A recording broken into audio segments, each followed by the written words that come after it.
I'm Christina Aguayo in Dallas, and here are your top stories. Canada is forcing all of its residents to turn over their guns, giving them 1 year to be compensated for them, after which it will become a crime to own certain types of guns.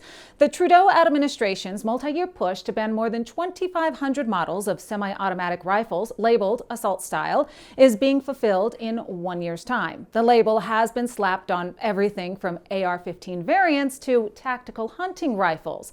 The government's assault-style firearms compensation program, ASFCP, promises fair market value payouts to owners who turn in their now prohibited weapons, but only if they play ball before the clock runs out. Bans started May 1st, 2020 for more than 1,500 models. It was expanded December 5th of last year, adding 324 more, and March 7th, 179 additional models were added. A temporary amnesty, which shields licensed owners from criminal charges for possession until October 30th of this year, a deadline that was recently extended to October 2026 to allow the buyback to unfold. Without this grace period, owning these specific guns is already illegal under the criminal code, punishable by fines or jail time. Failure to comply after the amnesty period ends, and you can be charged for illegal possession. Many believe this is the start to banning and confiscating all guns in Canada. The police chief in Michigan started speaking in Arabic while bragging about replacing the police force with Muslims, saying Hamdulillah, Hamdulillah, which means all praise is due to Allah. Dearborn's top law enforcement official highlighting how the police force went from 3% Arabs to now 45% Arab Muslims. Issa Shaheen was appointed to the position by Mayor Abdullah Hamad in December of 2021 and was speaking at an event focused on community diversity. He started his remarks with the Arabic phrase, then highlighted the growing Arab Muslim police force. He described the change as a deliberate effort to mirror the community, noting that Dearborn's population has become a majority Arab, with over 55% of residents identifying as Middle Eastern or North African in the 2023 U.S. Census. In his words, the shift represents progress towards inclusivity. Dearborn is known as the Arab capital of America. It was once a hub for Ford Motor Company workers and a symbol of Midwestern industry. However, the city has seen waves of immigration from Lebanon, Yemen, Iraq, and other Muslim-majority nations in recent years.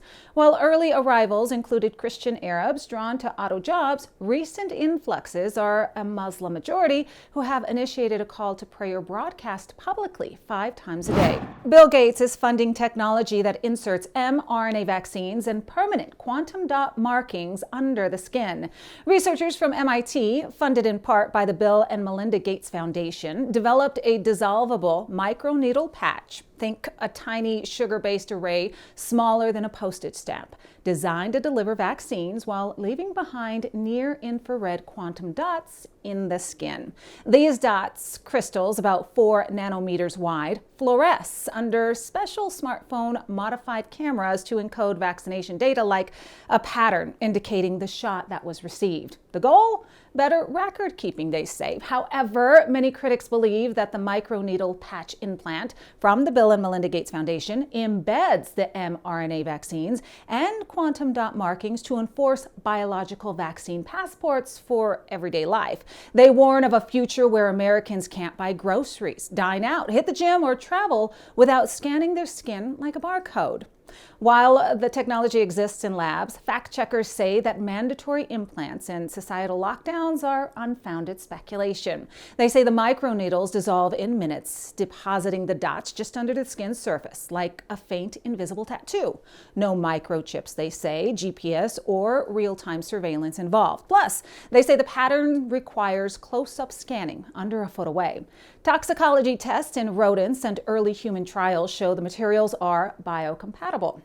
Grants from the Gates Foundation totaling $6.6 million to the University of Connecticut in 2024 and $23.6 million to Micron Biomedical in 2023 fund mRNA vaccines that aim to treat diseases like polio, HIV, and rotavirus. FBI Director Kash Patel has confirmed that FBI agents were in the crowd on January 6th and the former FBI Director Christopher Wray lied about it to Congress. Patel saying corrupt leadership sent agents in to perform what they called crowd control duties, which is against FBI standards.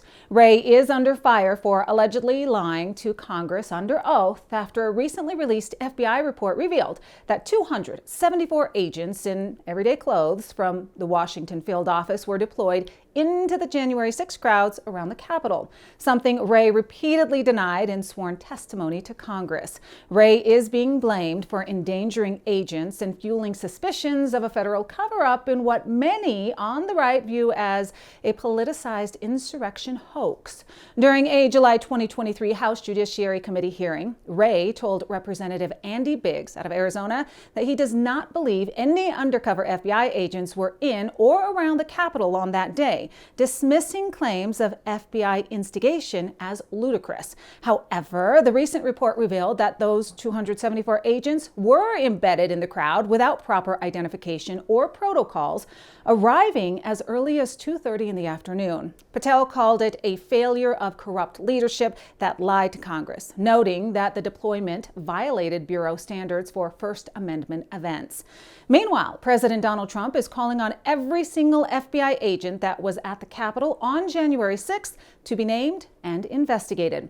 Wray has been accused of lying on more than one occasion, resulting in multiple criminal referrals. That's what you need to know. In Dallas, Christina Aguayo.